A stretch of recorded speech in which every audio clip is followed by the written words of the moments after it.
Bonjour à tous, aujourd'hui je vous emmène à la découverte d'un lieu dédié à l'échange et au questionnement. Je parle bien évidemment du Forum des Sciences à Villeneuve-d'Ascq. Il vous attend de 2 à 102 ans, c'est parti, je vous emmène.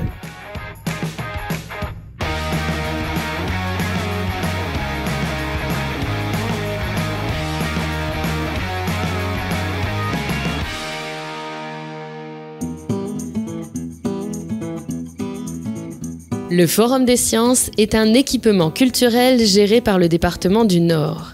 Et pour commencer cette émission, préparez-vous à un voyage sensationnel à la découverte des plus grands secrets de notre splendide univers. Simon nous attend dans ce monde immensément vaste.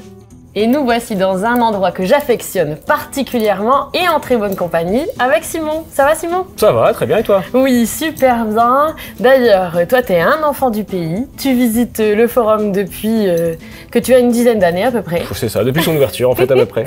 Quelle est la particularité du forum?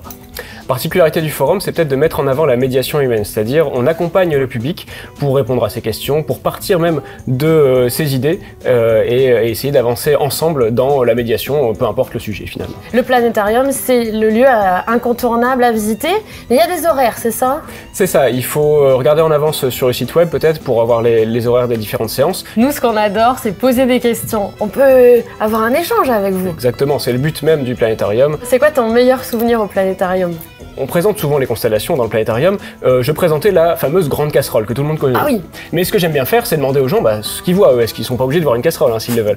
Et une personne m'a dit que pour elle, ça ressemblait surtout à une grande friteuse. Donc c'était peut-être quelqu'un qui était vraiment du nord de la France, hein, un bon ch'ti. Merci pour ce témoignage et moi je vais continuer ma route.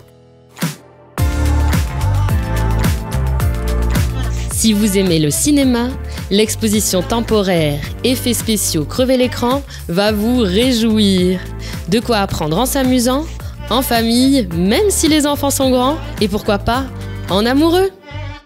Les amis, je vous souhaite maintenant la bienvenue dans une ville virtuelle. André, on ne peut pas dire le contraire. Je te souhaite la bienvenue dans la ville d'Enigma. Alors c'est une ville où on va partir en investigation scientifique. Oui.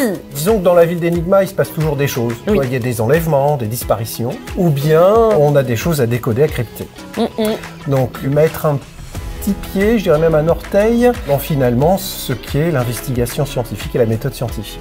Et puis on adore ça dans nos séries préférées. Je vois les familles repartir avec du plaisir partagé. C'est vrai que c'est une enquête à mener en famille. C'est ça, c'est petits et grands en même temps qui découvrent tout ça. Et des fois, le regard de l'enfant est beaucoup plus simple pour trouver le cheminement.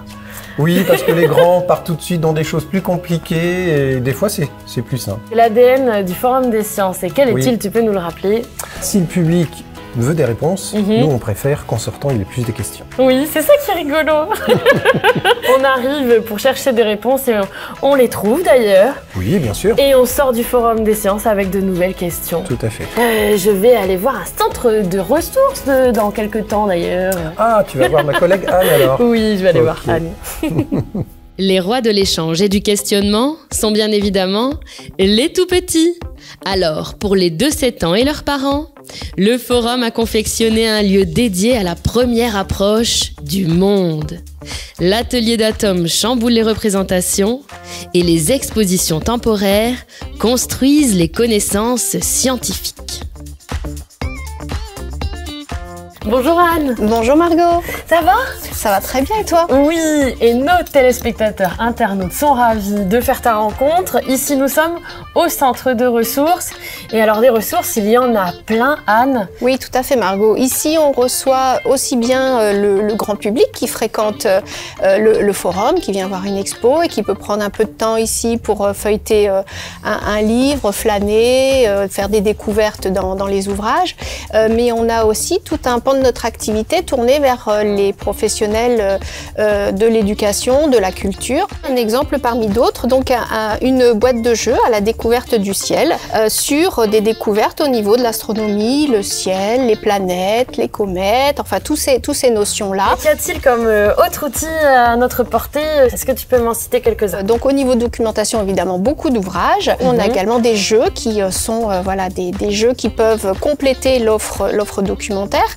Et au niveau des outils itinérants, il y a une offre être du petit outil au plus grand, avec un planétarium itinérant, par exemple, oui, aussi. Je pense que je vais terminer cette émission avec mes amis téléspectateurs internautes avec un petit challenge, c'est ça? Vas-y. Oui.